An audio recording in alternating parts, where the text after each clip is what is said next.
अच्छा जी, ये है अक्टूबर नवंबर 21 का 42 वेरिएंट और इसमें कैपेसिटेंस का क्वेश्चन है, क्वेश्चन नंबर 6।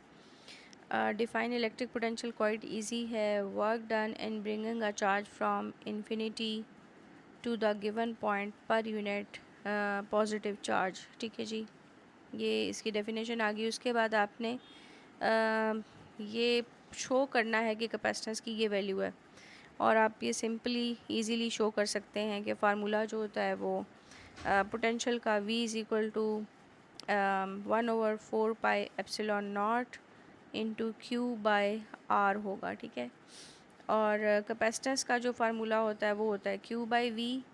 तो आप यहाँ पे V is equal to 1/4 pi epsilon naught multiplied by Q की जगह पर आप यानी यहाँ से Q सब्जेक्ट बना लेंगे, तो इधर C इंटू वी, ये Q सब्जेक्ट बना के इधर प्लग करेंगे हम। ठीक है, या जगह CV/R, बस Q की जगह पे हमने ये CV पुट कर दिया। बस अब हमारी चीज़ें कुछ कैंसिल हो जाएंगी, मतलब V कैंसिल हो गया और C आपका आ गया 4 पाई एप्सिलॉन नॉट इंटू R के।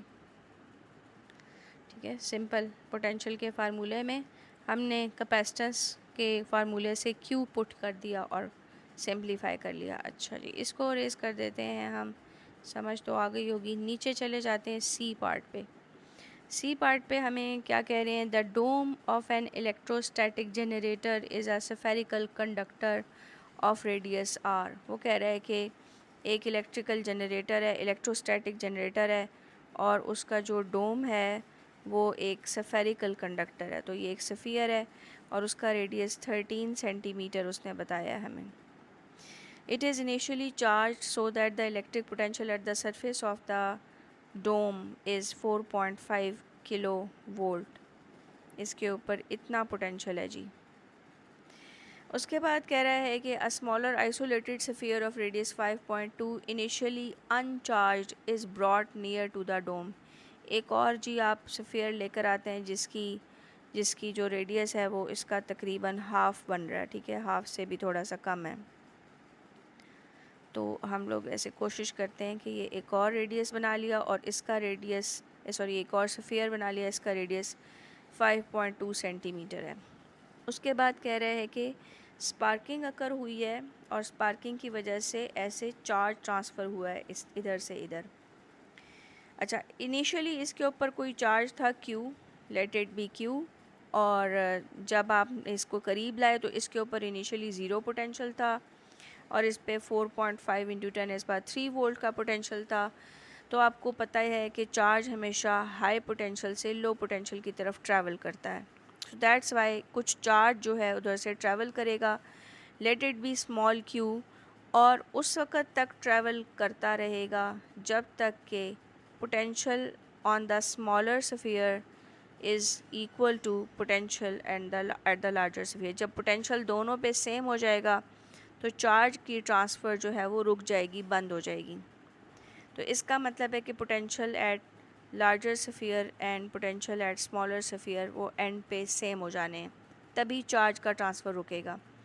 तो इसका मतलब ये हुआ कि आपके इस वाले जो डोम पे अब जो चार्ज है वो स्मॉल क्यू है आफ्टर वर्ड्स। ठीक है, यानी आफ्टर द ट्रांसफ़र इस पे अब चार्ज स्मॉल क्यू है, और जो दूसरे वाला है इसके ऊपर चार्ज कितना हो गया, क्यू से चेंज होके अब वो Q-Q हो चुका है, यानी न्यू चार्ज जो है इसके ऊपर ये है, और इनिशियली इस पे कोई चार्ज नहीं था। ठीक है जी। अच्छा, अब हमने इक्वेशन ये वाली यूज़ करनी है, कॉन्सेप्ट ये शुरू होना है कि after the discharging of the larger sphere, या चार्ज ट्रांसफ़र होने के बाद दोनों पे पोटेंशियल सेम है। तो आए जी पोटेंशियल का फार्मूला यूज़ कर लेते हैं। पोटेंशियल का फार्मूला होता है वो फार्मूला जो कैपेसिटेंस का है, C is equal to Q by V से। तो V आ जाएगा Q बाई C। ठीक है, तो यहाँ पे आप लगा दें V की जगह पे आप लगा दें Q बाई C, और ये Q क्या हो जाएगा, Q माइनस स्मॉल q, और कैपेसिटेंस किसकी लगेगी जी, लार्जर स्फीयर की। कैपेसिटेंस का फार्मूला ये होता है। ठीक है, तो आ जाएगी 4 पाई एप्सिलॉन नॉट, और radius of the larger sphere यानी 13 सेंटीमीटर, तो इसको कन्वर्ट कर लिया हमने। कैपेसिटेंस की वैल्यू भी 4 पाई एप्सिलॉन नॉट आर हमने पुट करनी होगी, फार्मूला हम ये यूज़ करें, इज़ इक्वल टू दूसरे पे जो चार्ज है वो स्मॉल क्यू ट्रांसफ़र हुआ है 4 पाई एप्सिलॉन नॉट, और दूसरे वाले का रेडियस यूज़ कर लेंगे यानी कि 5.2 इंटू 10⁻²। अब जी चीज़ें जो कैंसिल हो रही हैं वो कैंसिल कर देते हैं, दोनों साइडों पे ये आ गया और साथ ही में क्रॉस मल्टीप्लाई कर देते हैं, तो ये 5.2 इंटू 10⁻², और ये आ जाएगा capital Q minus small Q is equal to 13 into 10⁻² into small Q. यहाँ से जी आपको पता है ये टर्म इसके साथ भी मल्टीप्लाई होगी और इसके साथ भी मल्टीप्लाई होगी, और आपने फिर कैलकुलेट करना होगा, तो ये आ जाएगा 5.2। अभी मैं टर्म सेंटीमीटर ही कर लेती हूँ ताकि मुझे ये बार बार इतना लंबा ना लिखना पड़े। 5.2 सेंटीमीटर में ही है, और ये small Q is equal to 13 centimetre into Q. ठीक है जी, यहाँ पे स्मॉल क्यू ये एक साइड पे हो गया, तो 13 प्लस 5.2 क्यू, और ये 5.2 कैपिटल क्यू है, ये आ जाएगा 18.2 into small Q and 5.2 into large Q.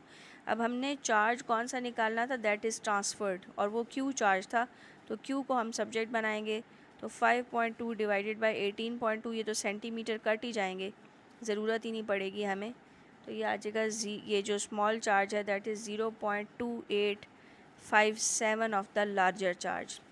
अब मसला ये कि लार्जर चार्ज कहाँ से आएगा, वो कैसे निकाला जाए, तो वो लार्जर चार्ज जो था आप देखें कि वो लार्जर चार्ज यहाँ पे जो इनिशियल हमें इंफॉर्मेशन दी हुई थी उससे निकल सकता है। ठीक है, वो फार्मूला जो पोटेंशियल का फार्मूला होता है V is equal to 1/4 pi epsilon naught into charge over the radius, तो ये इजीली यहाँ से निकल आएगा क्योंकि इनिशियली चार्ज वो Q था, वो भी है, पोटेंशियल भी है, तो ये लगा लें जी 4.5 इंटू 10⁻³ और 1/4 पाई एप्सिलॉन नॉट की जो कंबाइंड वैल्यू होती है वो लगा लें, यानी 8.99 into 10⁻9 multiply by total charge मुझे नहीं पता, रेडियस पता है 13 इंटू 10⁻², तो यहाँ से आप लार्जर चार्ज की वैल्यू लगाएंगे, निकालेंगे और इधर पुट करेंगे तो स्मॉल क्यू की वैल्यू निकल आएगी जी।